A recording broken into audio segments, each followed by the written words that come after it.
Naitwa John Wanyoike na mimi ndiye babake Grace. Siku ya leo nina furaha sana kama baba yake Grace.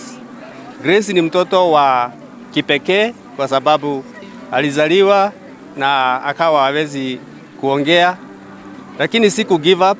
As a father, I was determined to bring her up, educate her. And even the time now I was called in that kuna mtu propose ati anataka kumuoa Grace. Mimi nilikubali tu, nikasema ni mapenzi ya Mungu. Kwa hivyo siku ya leo kwangu ni miujiza ambayo imetimilika kwa sababu si wengi wanapata mabwana, lakini Mungu ambaye aliumba Grace kwa hali ile alimuumba, alijua siku yake itafika na atapata bwana na atamwezesha na hata kanisa itahusika kumpangia hiyo harusi. Sisi kama wazazi tumehusika kidogo sana. Kanisa imetusimamia kila kitu. Kwa hivyo tuna furaha sana kwa hii kanisa na Mungu azidi kubariki hii kanisa na washirika wa hii kanisa. Grace amesoma mpaka form 4. Na baada ya form 4 pia ameenda college. Amefanya catering. She is a very good cook. And she can also take care of yani mambo ya hospitality. Grace anaelewa vizuri. Mimi ni mamake Grace Wajiro. We surely didn't expect ya kwamba ati atafanya harusi ya kanisani. Not because akona na that tuseme like disability or she is hearing impaired. Lakini wajua wasichana siku hizi hawaolei kwa harusi. Lakini ni kama mstuko kwa familia yote.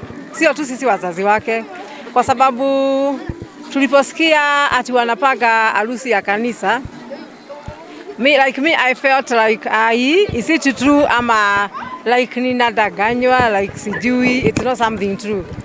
Lakini the way mambo imeenda ikawa ni hivyo na leo imekamilika. Nilikuwa nasema hii siku kweli itafika na nione ikitimia, but today I'm happy because imetimia. Na Grace ametupatia heshima kubwa sana. Kufanya harusi ya kanisa bila kwanza kutuletea mtoto nyumbani. It is a great honor she has given us. So as a mother, I am proud of Grace. Okay, they met here in Nakuru. I stay in Nyandarua Kinangop. The father stays in Mombasa. So I received a call from the sister that Grace has someone who wants to marry her. And I told the sister, hey, this is like a relationship in the internet. So I don't think it is true. But it went like that. It happened, Grace was in college in Nakuru. So I came and I was introduced to this guy. And he said he loves Grace. When Grace was asked, she said yes, and the only one. So I believe they love each other. And from there we continued with their relationship, sister monitoring whether. Mimi naitwa Elijah Dihoti, natoka sehemu ya Kakamega. Nimeshukuru kwa hii harusi ya huyu kijana wetu. Naye maisha yake hakuzaliwa hivyo, lakini ni mpango wa Mwenyezi Mungu. Saa kwa vile amepata mke wake, nimeshukuru zaidi. Mimi mwenyewe naitwa Margaret kutoka Kakamega. Na huyo ninasimama kwa upande ya mama, lakini yeye ni ndugu yangu, mimi ni tata yake. Mimi ninaona harusi ya ndugu yangu inakuwa sawa hivi, ninafurahia apate mahali wa kukaa, hata ajisikie vile wengine waiko na bibi vile wanajisikia. Mimi ninasema huyo kijana wetu alizaliwa mzuri, kufika miaka 7 hivi ndio alianza sasa kukosa kujua kuongea mpaka saa hii. Naitwa John Wanyoike na mimi ndiye babake Grace. Siku ya leo nina furaha sana kama baba yake Grace.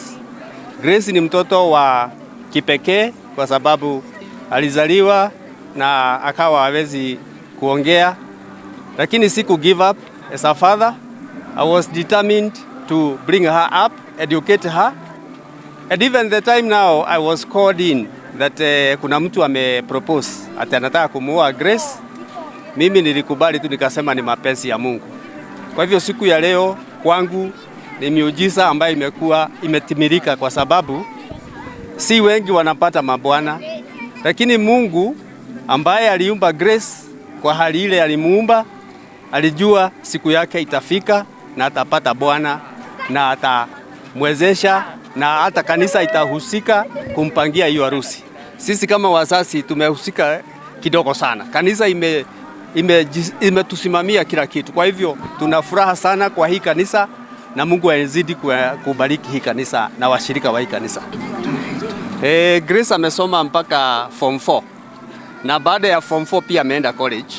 Amefanya catering. She is a very good cook and she can also take care of yani mambo ya hospitality. Grace anaelewa vizuri. Mimi ni mamake Grace Wajiro. We surely didn't expect ya kwamba ati atafanya harusi ya kanisani, not because akona na that tuseme like disability or she is hearing impaired, lakini wajua wasichana siku hizi hawaolei kwa harusi, lakini ni kama mstuko kwa familia yote, sio tu sisi wazazi wake, kwa sababu tuliposikia ati wanapanga harusi ya kanisa, I felt like is it true ama like ninadanganywa, like sijui, it's not something true. Lakini the way mambo imeenda ikawa ni hivyo na leo imekamilika. Nilikuwa nasema hii siku kweli itafika na nione ikitimia, but today I'm happy because imetimia na Grace ametupatia heshima kubwa sana kufanya harusi ya kanisa bila kwanza kutuletea mtoto nyumbani. It is a great honor she has given us. So as a mother, I am proud of Grace. Okay, they met here in Nakuru. I stay in Nyandarua Kinangop. The father stays in Mombasa. So I received a call from the sister that Grace has someone who wants to marry her. And I told the sister, hey, this is like a relationship in the internet, so I don't think it is true. But it went like that. It happened, Grace was in college in Nakuru, so I came and I was introduced to this guy, and he said he loves Grace. When Grace was asked, she said yes, and the only one. So I believe they love each other, and from there we continued with their relationship, sister monitoring whether.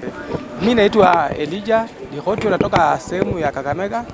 Nimeshukuru kwa hii harusi ya huyu kijana wetu, naye maisha yake hakuzaliwa hivyo, lakini ni mpango wa Mwenyezi Mungu.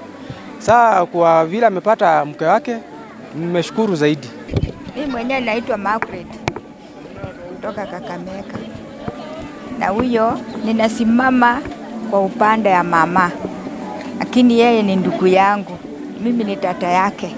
Mimi ninaona harusi ya ndugu yangu inakuwa sawa hivi, ninafurahia apate mahali wa kukaa, hata ajisikie vile wengine waiko na bibi vile wanajisikia.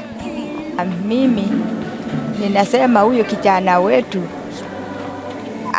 alizaliwa mzuri, kufika miaka 7 hivi ndio alianza sasa kukosa kujua kuongea.